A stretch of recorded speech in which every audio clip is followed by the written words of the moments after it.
நண்பர்கள் அனைவருக்கும் வணக்கம். சற்று முன் பாத்தீங்கன்னா இந்தியா ஒரு மிகப்பெரிய தரமான சம்பவத்தை வச்சிருக்காங்க. அதுவும் சிரிச்சபடியே சீனாவுக்கு தரமான செக் ஒன்று வச்சிருக்காங்க அப்படின்னு தான் சொல்லணும். இதை சற்றும் எதிர்பார்க்கல சீனா அப்படின்னே சொல்லலாம். அது என்ன அப்படிங்கிற பத்தியும், அதே போல இன்னொரு முக்கியமான விஷயத்துல இதுக்கு மேலேயும் நம்ம இந்தியா கிட்ட வம்பு வச்சுக்கிட்டாலோ இல்ல ஏதாவது சீண்டிட்டு இருந்தோம்னா அவ்வளவுதான் அப்படின்னு சொல்லி இப்போ இந்தியாவுக்கு சீனா ஒரு மிகப்பெரிய ஐஸ் ஒன்று வச்சிருக்கு. சீனா இப்படி இறங்கி வருவதற்கான காரணம் என்ன, இதன் பின்னணியில நடந்த சம்பவங்களை பத்தி எல்லாம் நம்ம இங்க வீடியோல தெரிஞ்சுக்க போறோம். அதை தொடர்ந்தே பாத்தீங்கன்னா வங்கதேசத்துல ஆட்சி மாற்றம் ஏற்பட்டிருக்கு. தாரிக் அவர்கள் பதவி ஏற்பார் அப்படின்னு தெரிய வந்திருக்கு. இந்த நிலையில தான் அவருடைய கட்சி வெற்றி பெற்ற உடனேயே இந்தியாவுக்கு ஒரு மிகப்பெரிய அழுத்தம் ஒன்று கொடுத்திருக்காங்க. இது யார் சம்பந்தமானது அப்படிங்கறதை நம்ம இந்த வீடியோல தெரிஞ்சுக்க போறோம். அதுக்கு முன்னாடி நம்முடைய சேனலை சப்ஸ்கிரைப் பண்ணலன்னா மறக்காம சப்ஸ்கிரைப் பண்ணிக்கோங்க. புதுசா பார்த்துட்டு இருக்கீங்கனாலும் சப்ஸ்கிரைப் பண்ணிட்டு பாருங்க. அதே போல Facebook, Instagramல வீடியோக்கள் போறோம், அங்கேயும் நீங்க ஃபாலோ பண்ணிக்கோங்க.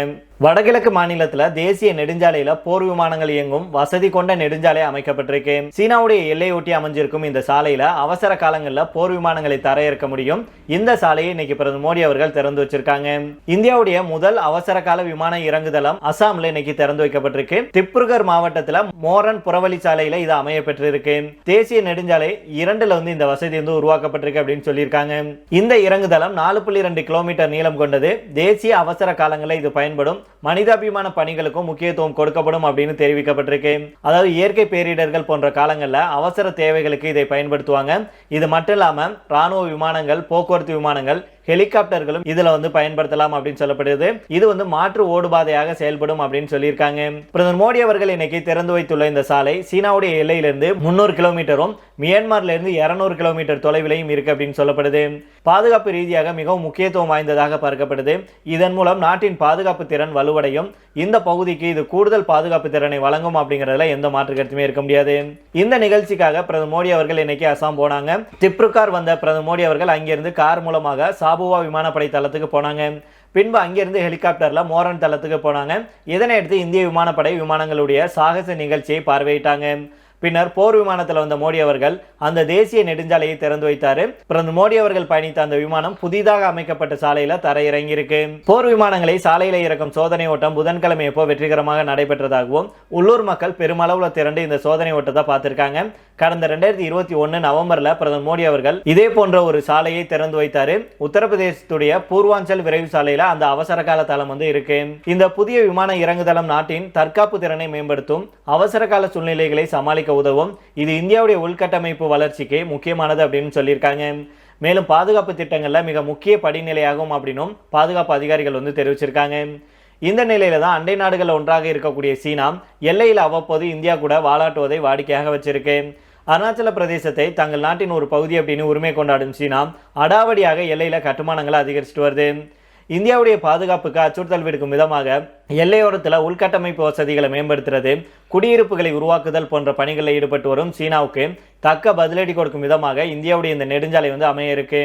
போர் பதற்றம் மற்றும் அவசர காலங்களில் எளிதில் தளவாடங்களை எடுத்து செல்லவும் நிவாரண பொருட்களை கொண்டு செல்லவும் முடியும் இந்த ஓடுபாதையினால. அதே போல மியான்மர் எல்லையொட்டிய பகுதியிலையும் இந்த சாலை வர்றதுனால நாட்டுடைய பாதுகாப்புக்கு மிக முக்கியத்துவம் வாய்ந்ததாக இந்த நெடுஞ்சாலை இருக்கும் அப்படின்னு சொல்லியிருக்காங்க. அதனால இனி ஹைவேலையும் போர் விமானத்தை தரையிறக்கலாம். இந்தியா செஞ்ச இந்த தரமான சம்பவம் சீனா சற்றும் எதிர்பார்க்கல அப்படின்னு சொல்லப்படுது. சரிடா, சிரித்தபடியே சீனாவுக்கு சம்பவம் செஞ்சிருக்காங்க அப்படின்னு சொல்றல, அதுக்கும் இதுக்கு என்னடா சம்மதம் அப்படின்னு உங்களில் பலருக்கும் கேள்வி வரலாம். அது ஒன்றும் இல்லை நண்பர்களே. அதாவது கடந்த சில மாதங்களுக்கு முன்னாடி வரைக்கும் இந்திய சீன உறவு எடுத்துக்கிட்டோம் அப்படின்னா பெரிய அளவில் ஒரு நல்ல உறவு இல்லை அப்படின்னு சொல்லலாம். ஆனால் ட்ரம்ப் அவர்கள் பதவியேற்றதுக்கு அப்புறம் ட்ரம்ப் அவர்கள் செஞ்ச சேட்டையினால இந்தியாவும் சீனாவும் நெருக்கமாக தொடங்கினாங்க. ஒரு நல்ல உறவு அவங்களுக்கு இருக்கு அப்படின்னே சொல்லலாம். அதனால சீனா கூட நாம நல்ல விதமா பேசி பழகிட்டு இருக்கும் போதே சீனாவுக்கு செக் வைக்கும் விதமாக இந்த ஒரு சம்பவத்தை செஞ்சிருக்கிறோம் அப்படிங்கிறத நாம அப்படி சொல்லியிருக்கிறோம்.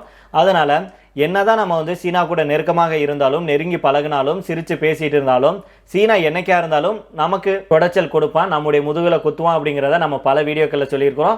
நம்முடைய நண்பர்கள் பலருமே கமெண்ட் போட்டிருப்பீங்க, சீனா ஒரு குள்ளநரி, சீனாவை எப்போதும் நம்ம நம்பக்கூடாது அப்படின்னு. அதனால தான் இந்தியா சீனா நம்ம கூட நல்லா சிரிச்சு பேசுது, நம்ம கூட நல்ல இணக்கமாக போகுது அப்படிங்கிறதுக்காக நாம் அசால்ட்டாக இருக்கக்கூடாது அப்படின்னும் நம்முடைய நாட்டுக்கும் நம்முடைய இராணுவத்துக்கும் என்ன மாதிரியான பாதுகாப்பு தேவையோ அது எல்லாத்தையுமே திறம்பட செயல்பட்டு அதை பூர்த்தி செஞ்சுட்டு வர்றாங்க அப்படின்னு சொல்லலாம். அந்த வகையில தான் இதுவும் ஒன்று அப்படிங்கிறதா நம்முடைய கருத்தாக இருக்கு. உண்மையிலேயே இந்தியாவுடைய இந்த சம்பவத்தை நம்ம வரவேற்கணும், பாராட்டணும் அப்படிங்கிறதா நம்முடைய கருத்தாக இருக்கு. உங்களுக்கு என்னென்ன தோணுது அப்படிங்கிறத மறக்காம கமெண்ட் பாக்ஸ்ல சொல்லுங்க. இதே போல இன்னொரு முக்கியமான விஷயத்துல சீனா இந்தியாவுக்கு ஐஸ் வச்சிருக்கு. இந்தியாவுக்கும் சீனாவுக்கும் இடையே எல்லை பிரச்சனையை தாண்டி ஆசிய நாடுகளிலேயே யார் டாப் இடத்தை பிடிக்கிறது அப்படிங்கிற போட்டி பல தசாப்தங்களை கடந்தும் தொடர்ந்துட்டு இருக்கு. இதன் விளைவுதான் அடிக்கடி இந்திய சீனா இடையே நடக்கும் பங்காளி சண்டைகள். அதுல குறிப்பாக 2020ஆம் ஆண்டு எல்லை பிரச்சனைக்கு அப்புறம் இந்திய சீன உறவுல பெரும் விரிசல் உண்டாகியது. இரண்டு நாடுகளும் நேரடி விமானங்களை ரத்து செய்யும் அளவுக்கு அந்த விரிசல் இருந்துச்சு. ஆனா கடந்த சில மாதங்களாக இந்த விரிசலுடைய அளவு குறைந்து உறவு கூட ஆரம்பிச்சிருக்கு. இந்த ஆரம்பம் பிரிக்ஸ் அமைப்புக்கு பிரச்சனை வந்த போது தொடங்குச்சு. பிரேசில், ரஷ்யா, இந்தியா, சீனா, தென்னாப்பிரிக்கா ஆகிய உலகில் இருக்கும் தென்னாடுகளுடைய கூட்டமைப்பு தான் பிரிக்ஸ். அமெரிக்க அதிபராக பதவியேற்ற ட்ரம்ப் அவர்கள் அவர் பதவி ஏற்றவுடனே டார்கெட் செஞ்சதுல பிரிக்ஸ் அமைப்பு அப்படிங்கிறது முக்கியமான ஒண்ணு. பிரிக்ஸ் நாடுகள் அமெரிக்க டாலருக்கு எதிராக ஒரு நாணயத்தை உருவாக்க இருக்காங்க அப்படிங்கிற குற்றத்தை ட்ரம்ப் அவர்கள் சொன்னாரு. இதனால பிரிக்ஸ் நாடுகள் மீது வரி விதிக்க இருப்பதாகவும் அச்சுறுத்தினார். இந்த நிலையில தான் பிரிக்ஸ் நாடுகள் தங்களுடைய ஒற்றுமையை காட்டும் நிலைக்கு தள்ளப்பட்டாங்க. இதனை அடுத்து 2020ஆம் ஆண்டு பிரச்சனைக்கு அப்புறம் முதல் முறையாக கடந்த ஆகஸ்ட் மாதம் சீனா சென்றார் நம்முடைய பிரதமர் மோடி அவர்கள். அதுக்கப்புறம் இரண்டு நாடுகளுடைய உறவும் நேரடி விமான போக்குவரத்தை தொடங்கியதிலிருந்து மெல்ல மெல்ல சுமூக நிலைக்கு திரும்பி வருது. சீனாவுடைய நிர்வாக துணை வெளியுறவு அமைச்சர் யாருன்னு பார்த்தீங்கன்னா சாவோக்ஸ். இவர் சமீபத்தில் இந்தியாவும் சீனாவும் கூட்டாளிகள், பகையாளிகள் அல்ல அப்படின்னு கருத்து தெரிவிச்சிருந்தாரு. ஐநா நாடுகளுடைய பாதுகாப்பு கவுன்சிலில் இந்தியா இன்னும் உறுப்பு நாடல்ல, ஆனா சீனா நிரந்தர உறுப்பினர். கடந்த 10ஆம் தேதி இந்தியா ஐநா பாதுகாப்பு கவுன்சிலில் நிரந்தர சீட் பெற நினைப்பதை சீனா மதிக்குது, புரிந்து கொள்ளுது அப்படின்னு கருத்தும் தெரிவிச்சிருந்தாங்க சீனா. அதே போல இந்த ஆண்டு பிரிக்ஸ் கூட்டமைப்புக்கு இந்தியா தலைமை தாங்குவதை முழுமையாக ஆதரிச்சிருக்கு சீனா. இவை எல்லாமே அடரகம் அப்படின்னே சொல்லலாம். இதெல்லாம் பெரிய விஷயமா அப்படின்னு தோணலாம். ஆனா போட்டி நாடான இந்தியாவுக்கு சீனா இது போல ஆதரவாக பேசியது பெரிய விஷயம் இல்ல, மிகப்பெரிய விஷயம். ஆனால் இவற்றால் இந்தியா உடனே குளிர்ந்து போய் விடாது. இதன் பின்னணி என்ன அப்படிங்கிறத நம்ம நிச்சயம் யோசிக்கணும். ட்ரம்புடைய வரியால ஏற்கனவே உலக நாடுகள் திணறி கொண்டு இருக்காங்க. இதுக்கு சீனாவும் விதிவிலக்கல்ல. இன்னொரு பக்கம் ஐரோப்பிய ஒன்றியத்தில் சில சீன பொருட்களுக்கு அதிக வரி. இது சீனாவுக்கு சற்று சிரமம்தான். அதனால தான் இந்தியா போன்ற பெரிய சந்தையை பிடிக்க நினைக்குது சீனா. ஏற்கனவே இந்திய சந்தையை ஆக்கிரமிச்சிருந்தாங்க சீனா. ஆனா 2020ஆம் ஆண்டு பிரச்சனைக்கு அப்புறம் இந்த சப்ளை செயின் கொஞ்சம் பாதிக்கப்பட்டது அப்படின்னே சொல்லலாம். இந்த காலகட்டம் இந்தியாவுக்கும் மூலப்பொருட்கள் கொள்முதலை சிரமமாக்கியது. அதனால மீண்டும் இந்திய சந்தையை தேடுகிறது சீனா. இந்தியா அமெரிக்கா இடையே தற்போது ஒப்பந்தம் இறுதியாயிருக்கு. இது இரண்டு நாடுகளுடைய ஒற்றுமையை வலுப்படுத்தலாம். சீனாவுடைய போட்டி நாடுகள்ல முக்கியமான ஒன்று அமெரிக்கா. இந்திய அமெரிக்க ஒற்றுமை சீனாவுக்கு ஆபத்து தான்.